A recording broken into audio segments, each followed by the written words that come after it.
Hello everybody and welcome to the Back of the Nest preview podcast.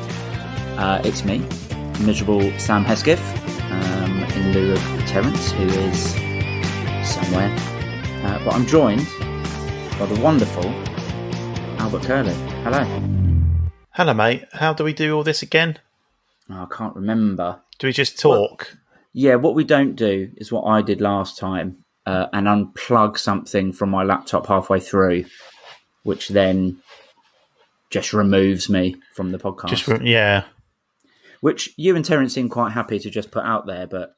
Yeah, I mean, got to try it, haven't we? See what it's almost like one of those, like, storybooks where you get to choose what happens. So, people could have just filled in the gaps of what they thought you'd have said based on what me and Terence were saying, but... We ended up doing what's that thing called that we did instead? Oh, Twitter Space. Twitter Space. I was going to say that. Very 2022. Yeah. And hopefully that made up for it a little bit. But, I mean, it was previewing the semi-final, wasn't it? And which feels like a lifetime ago. It does. Yeah, a bit annoying that we actually had quite a good quiz that Terence put on that you and I were actually really good at, but now... we have no record of. No. So we can't prove that we're proper Palace fans. We also have no record of our over-optimism at what we thought the final result would be. So we can pretend that... I'm pretty sure I said that we were going to lose. It'd be that's a given. If I didn't, yeah.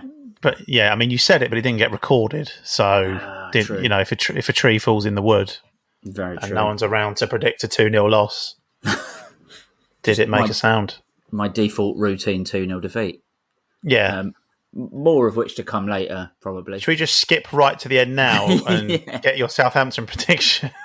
Hang on a minute, we could make this really quick. Welcome to the end of the Back of the Nest preview podcast. Yeah. Unfortunately, Terence isn't here. I believe his mother-in-law is staying with him. And she's staying in the room that he records in. What you've done there is you've done that a bit like that when the HF did their statement about the display at Wembley and alluded to someone, and then it just got like, oh yeah, it was her. And like what you've done there, you've basically pushed Terence's mother-in-law under the proverbial bus, and she's going to get all sorts of abuse now. Or, if people aren't fans of Terence, she'll get a lot of praise. Yeah, that's true. Good on her, I say. I say good on her. I don't know if she's got a Twitter account that we can tell her what a good egg she is. What's egg in German? GCSE German's failing me here. Yeah, I think it's similar to Earth, which is obviously French. It is. Yeah. Well, anyway, she's doing the Lord's work by keeping Terence off the pod, so let's put it that way. And what I don't get is, even though she's staying in that room, why can't he just pop in there and do a little podcast first? Well, I'm assuming she goes to bed early. Or bring her along as a guest. Just have her in the background. Yeah. How does she feel about Marco Reich? What does she think about Max Meyer? Etc. Yeah. What's German for egg? What's German for egg? She'd have come in handy there, wouldn't she? Absolutely. I mean, these are the questions that we need answering. Anyway, it's a football podcast, apparently. So I guess what we'll do is we'll kick off with something that Terence is going to and maybe doing one of these mystical Twitter spaces at. Although last time he set his up for our semi-final thing, he had to walk around his house and actually get signal. But I'm talking about the Renf game, the Robert Eaton Memorial Fund game between Palace fans and Brighton fans. It's a two-legged affair this year. The first leg of which is, tomorrow on day of recording, but probably the day you're hearing this, which is Friday the 29th of April. It's a 7:45 kickoff at Croydon FC at the Croydon Sports Arena. It is only £5 on the door, £2 for under 16s, and cash and card are accepted. So obviously any former Palace players playing? AJ normally sort of turns up, he doesn't does. AJ, I think Derry's played in the past as well, hasn't he? You're now putting me on the spot for having done some research, Just which make I it have up. not. Just say, yeah, loads. Yeah, Max Meyer, he's going to be there. Marco Reich. Possibly Terence's mother-in-law. Mother-in-law. Yeah. So I don't know what more you want from a game, to be honest. So if you're free, head on down. I'm sure it'll be good. Terence will be on there, so you can just give him some abuse. I don't really know what to say. Send him our best if you go. Yeah. I don't know if he'll listen to this by the time he heads down there. I don't think he listens to the pod anyway. If he's not on it, he ain't listening to it. That's it. I mean, I could also have checked to see whether he's got a piece on the BBC website, which he normally bludgeons us over the head with, but I haven't done that. So, actually, though, the last time that he put something up, they called him Terence Forsyth. So maybe I think he's got beef with the BBC at the moment. So we'll have to see how that goes. Yeah. But yeah, Remph, great cause, well worth checking out. And speaking of good causes, did you see the Palace for Life Foundation video that was put out this week? I did, and I was very impressed. You know, to get those guys doing that. Yeah, it was nice. A nice touch, a nice sort of angle, good sentiment, and obviously for a great cause. So I think congratulations to all involved. Some stellar acting. I was going to say, what did you think of the little cameos? Some got into it a bit more than others, you would say. Yeah, I mean, Gahey in full Lollipop Man costume was clearly loving it. Who else was there? Eze and the Barbers. Joel Ward. Joel Ward. Joel Ward. It was like watching a vintage episode of EastEnders. He was, just a natural, wasn't he? Yeah. And then, Zaha rocking up in the car. Yeah, it was good. It was good. Good to see Doc Brown always doing his stuff as well. And good that in the beginning of the video, the question was asked, you're from North London, why support Palace? And he answered it very well, because South London is just better. I'm paraphrasing. Yeah, I mean, why? I get shit just for having moved to North London. I've always, from South London, I've always been a Palace fan, so where's his grief? Were you born in South London, Albert? Yes, thank you very much. Good. Which hospital? Just testing. Kingston. I'll allow it. I don't think Terence was born in South London. It's just a character assassination because he's not here. But I'm fairly sure he's from East. He's an East End boy, isn't he? Think so. Yeah, he could have given Joel Ward a run for his money doing the old apples and pears. He could have. So basically, what we're saying is, I'm the only. Probably give him a run for his money at right back as well. Harsh. Sorry. Harsh. Well, I was born in Camberwell, so I'm proper. So you can all get. Well, there you go. Yeah, fair enough. So, what did you think of the video? Did you like it? I did like it. I did think it was quite funny that one of the players who put the most into his character was Joel Ward, who's the one who's not from South London, but he's an adopted South Londoner, isn't he? Yeah. And I actually saw him this week on his Instagram doing like Coast Guard rescue stuff, just I think for a laugh, just on his day off. So you've got some of it, like Martin Kelly and James McCarthy are off playing golf. You see the footballers going to Dubai. Not Wardy. He goes Coast Guard rescue.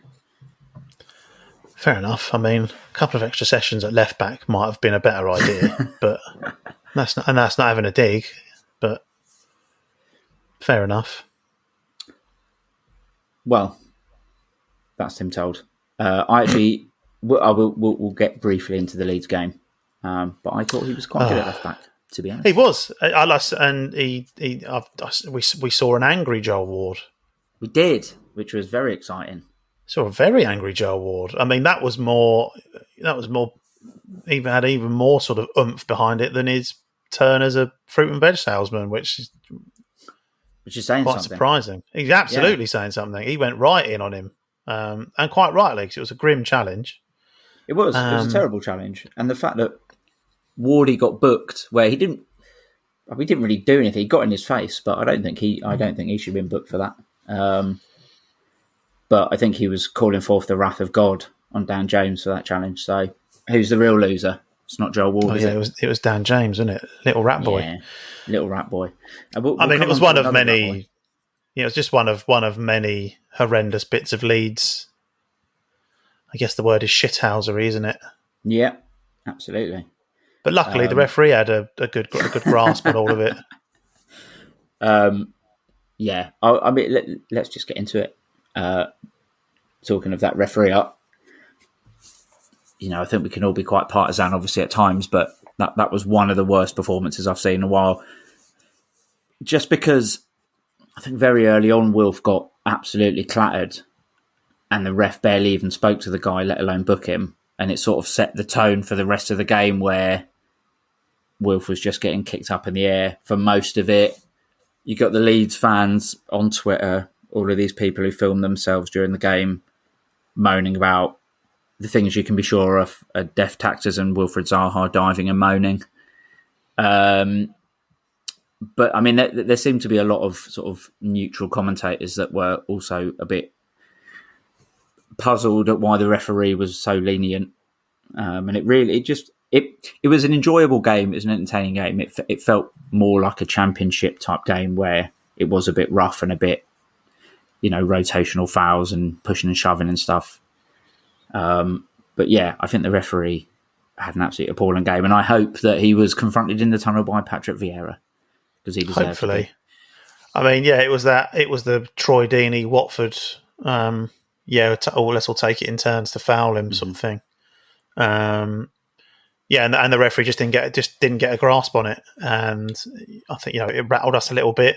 I think despite that, I thought we played quite well, particularly in the second half, and we had we certainly had more chances than they did to nick it.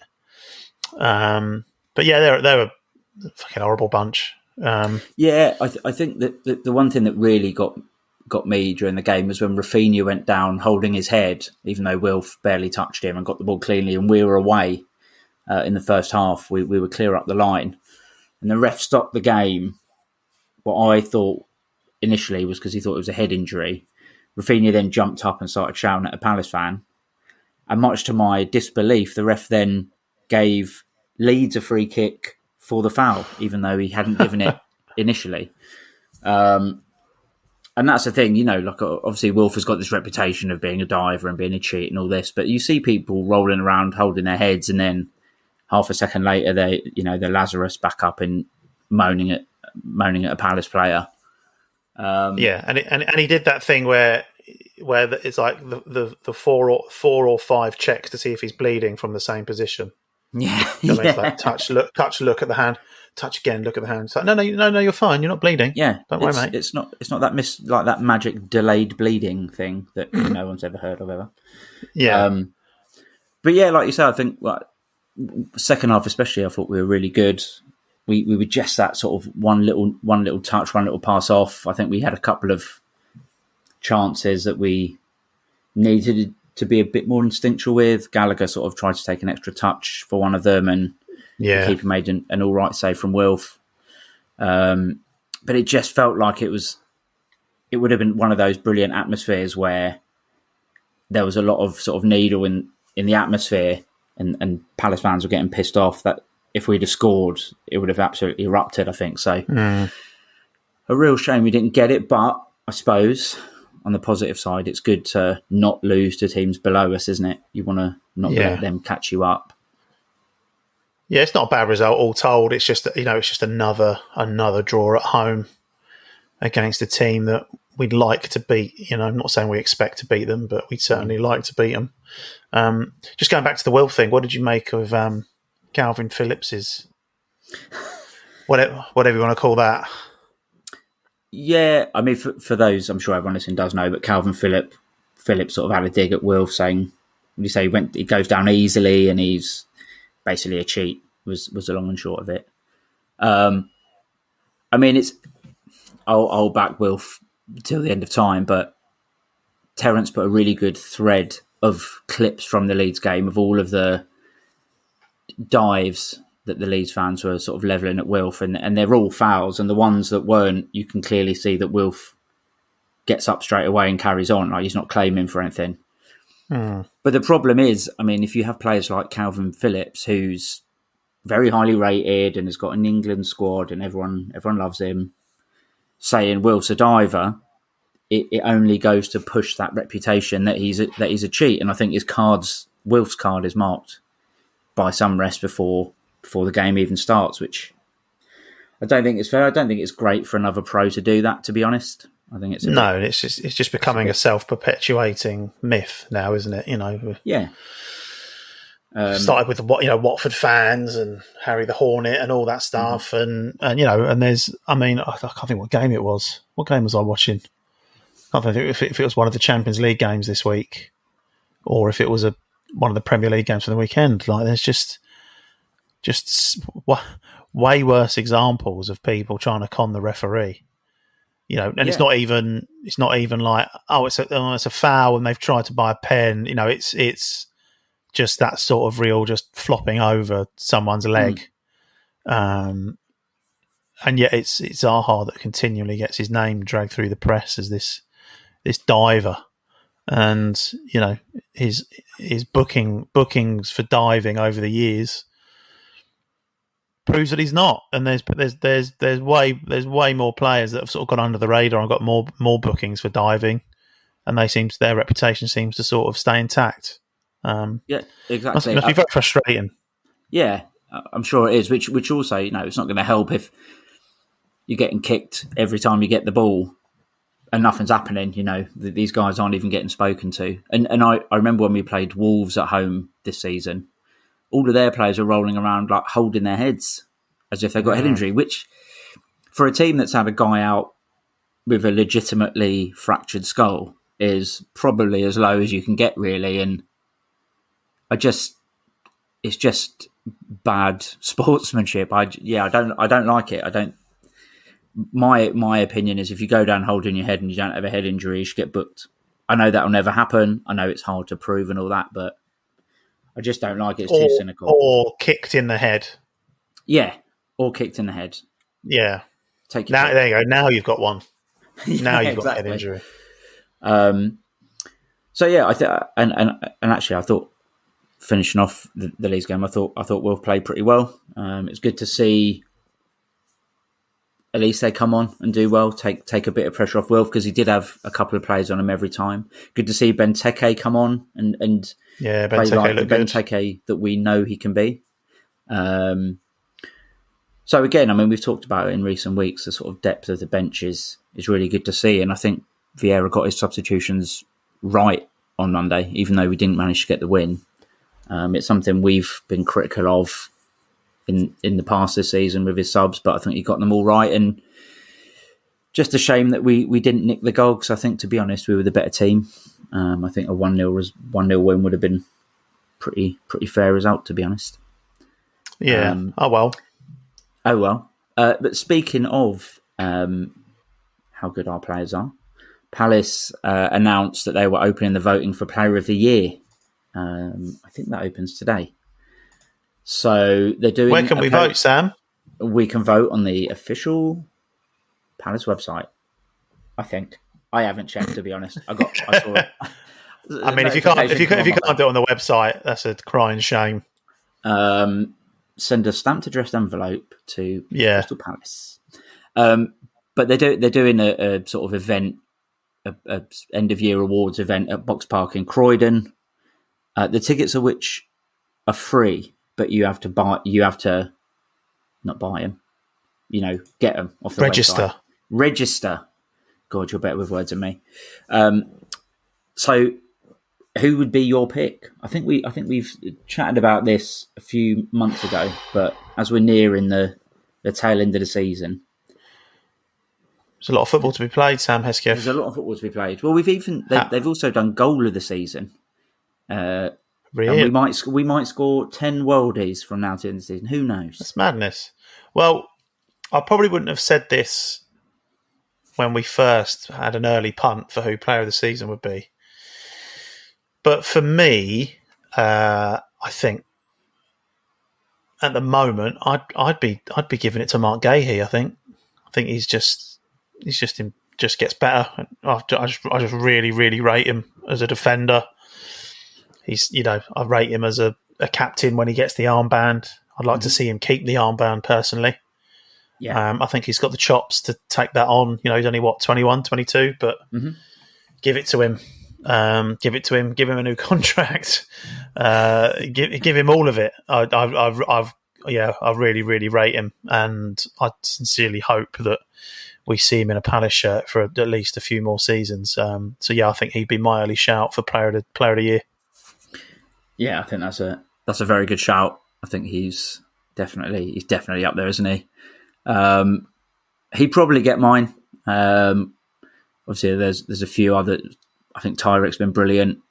Obviously, Gallagher's been brilliant, but you can't vote for a Chelsea player to win Player of the Year, unless it guarantees he comes back for another year, and then in which case, what's the criteria for the young Player of the Year? Because all of these people we're talking about are still quite young. Yeah, well, Tyrick's older than Gay, right? So it'll be weird if Gay wins Player of the Year and Ty wins Young Player of the Year. But then, who else has played? Tayo, I guess. Raksaki played first game of the season. I guess you vote for best player for the academy, maybe. Yeah. But yeah, I mean, I think my vote's probably for Gay. Like you say, he looked good at the start and has just sort of somehow got better every game. He's just imperious. I like it. It's people don't get past him. He's not the tallest, but he's good in the air. He's good with the ball at his feet.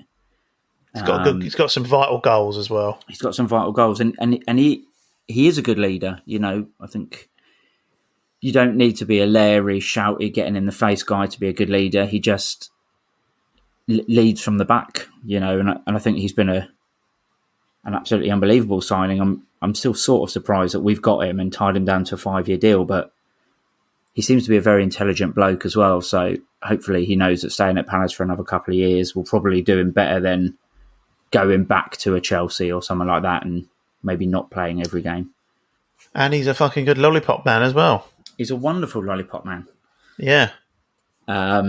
So Mark Gay seems to be the preview pod choice.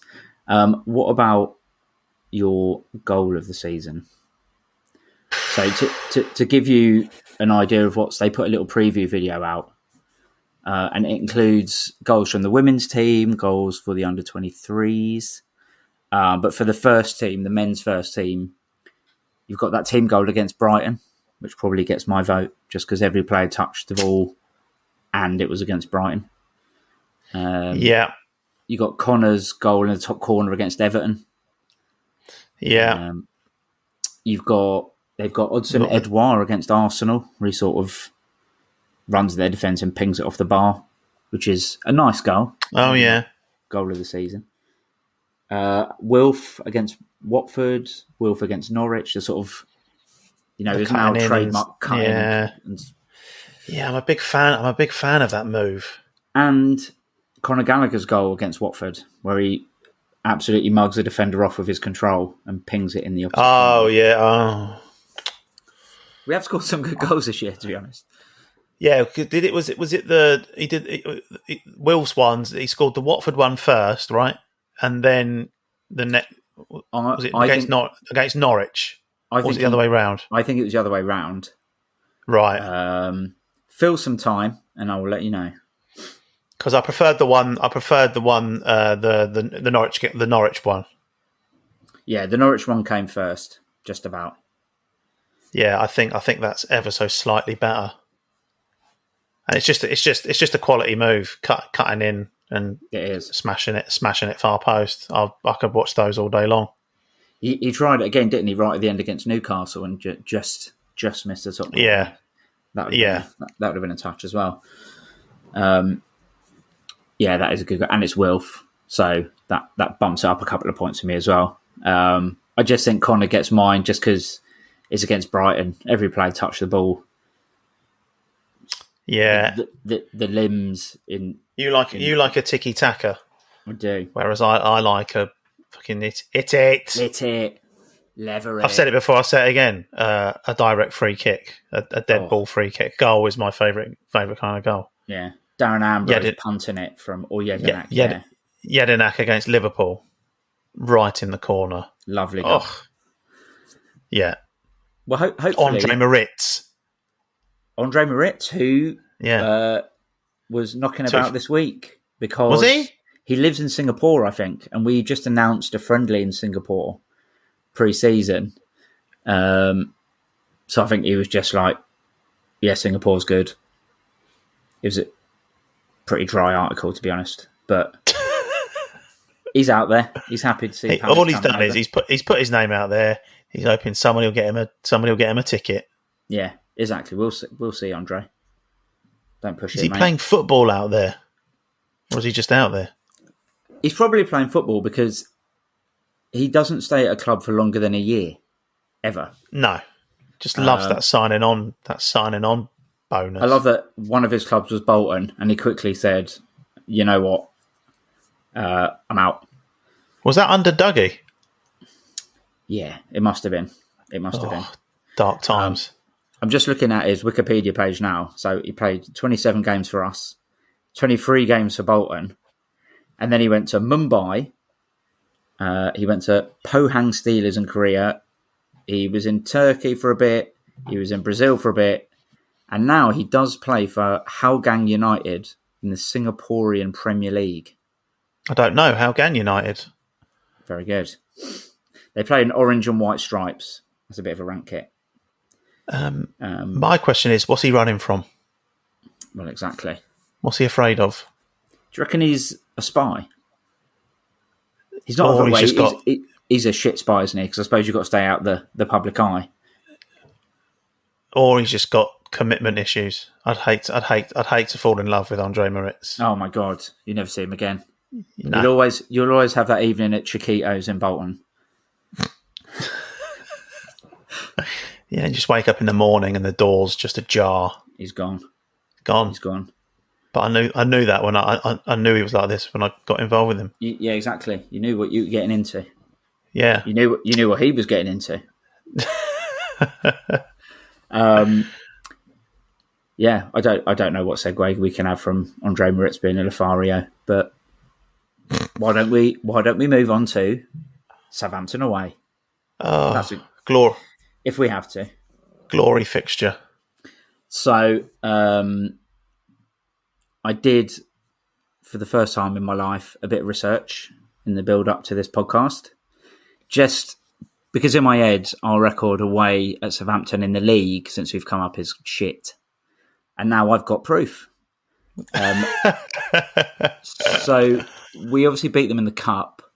I think Shamak scored that game. But our league record away since we come up is 1 win, 2 draws, and 5 defeats. Which is I didn't realise it was that bad. Yeah, it's pretty bad. How many James Ward-Prowse goals in all of that? That's brought a bad taste to my mouth. My record is pretty bad. And I remember probably 2 years before we came up, we played them away and they beat us 2-0. And I remember 2 things clearly from that game. One was there was a bloke who was in full jockey gear, like the shiny, colourful jockey gear, with his little kid, who looked absolutely mortified. That was very bad. And we lost 2-0, and then me and my mate Jason went to a pub afterwards, and there were a couple of Southampton fans. I don't think we had colours on, but they were like, it's just one of those comfortable routine 2-0s, isn't it? And I was just like, just fuck off. I heard Chelsea fans saying something similar walking out of Wembley. Easy peasy. Someone kept saying, it was easy peasy. Was this 10 minutes before the final whistle went? Because that's where most of them left, wasn't it? Yeah, but that would have, you're intimating that I left as well, and I didn't. True. I was no, I was at the end. You were climbing up into the middle tier, beating up people in Club Wembley, weren't you? You say that. My stepmum was in Club Wembley. She got into a bit of a fracas with someone, but Did we'll she? save that story for another day. Yeah, Wonderful. Yeah. Within earshot and adjacent to a certain Mr. Gareth Southgate. Wowzer. Yeah, so we thought we had a good day out. She's had a tear up with someone in front of the England manager. So yeah, that's pretty good. To be fair, it's probably successful round. She's probably had more fun than we're going to have on Saturday. Prawn sandwiches everywhere. Yeah. So look, Southampton. Go on. I say our record there is pretty poor, and I looked at their form, and it's not dissimilar to us. So they've recently drawn with Leeds and Brighton, and they've beaten Arsenal. However, they lost 2-0 to Burnley, and then they got absolutely pumped 6-0 by Chelsea. Yes. So their form's a bit up and down. Our form. Well, they've done that thing, haven't they? They're sort of. I've got a mate who's a Southampton fan, and they're renowned for just fucking throwing the towel in 10 games from the end of the season, and there's often a big defeat in there, whether it's a 9-0 or obviously this time around it's a 6-0. But then they go around and 7 days later they do Arsenal over. So they're definitely a bit patchy like us, and I can't see this one being anything other than last on match of the day. Yeah, whatever happens. Yeah, I don't remember our games with them ever being classics, to be fair. And I mean, if you look at it on paper, they're 13th, I think. We're 14th, so it's a real sort of mid-table. It's the very definition of mid-table. It is, but we've we've got a game in hand over them. So if we win this, we go a point above them. With a game over them as well, and Brighton, and we'd go level on points with Brighton as well. And again, they've played one more than us. So, all right, it's not the most important game of the season. I mean, I guess unless we go on a really bad run of form, we're not going to see any really significant games in terms of what they mean for us. But we do want to finish strongly. There seems to be far too many people, whether they're Palace fans or not. I can't say I've been keeping a tally, but there's a lot of Palace get Vieira, spend 80 million quid, and they've got less points when they run under Roy Hodgson. There's lots of that sentiment flying around at the moment, and I think I feel personally a bit deflated after the semi-final. You go to an FA Cup semi-final and don't win, and you think, well, it's kind of all we were playing for, really. I mean, we haven't even got a relegation fight to look forward to. So yeah, I sort of get you start looking at, where we are, the journey so far, and all right, the money that's been spent. And yeah, I mean, the way you look at us play and the positivity around the club, you'd sort of expect to look at the league table and find us a few places further up, which, credit where credit's due. A few weeks ago, we were sort of hovering around what I will now call the Newcastle area. They've rocketed up the league after having a load of money spunked up them. Whereas we've sort of, we had a good run, and now we're sort of wobbling a little bit. We've got a good squad. It's still not the biggest squad in the world. It's still a new squad. It's still a new manager. But yeah, like I say, it's not the most significant game we're going to play, but it'll be good to get some points on the board because we do want to try and get a bit closer to 10th, I think, before the season ends. And I think we owe it to ourselves to push on and see, have a little look at what we feel we could achieve next season, maybe with a couple of additions, see what we need, see what we're lacking in these last few games. Yeah, I agree. And I think if you look at how close all the teams are from Newcastle down to maybe Leeds, if you do get a few decent results, you will shoot up the table. Like you say, we were 9th, I think, weren't we? Or 9th or 10th fairly recently until we had a couple of bad results. So I think it's not within the realms of impossibility that we can go up the table. Games like Saturday will be important to do that. I think we deserve to be higher than 14th. I don't really see us as the 14th team in the league. But obviously you get that many draws and that's what's going to happen. You need to turn them into wins. But yeah, I think the game on Saturday will be interesting. It'll be interesting to see what team he puts out. Obviously he started Edouard against Newcastle, but the first half against Newcastle was pretty shit from everyone. Mateta came back in against Leeds and looked all right, but he looked a bit knackered. Benteke came on and looked good.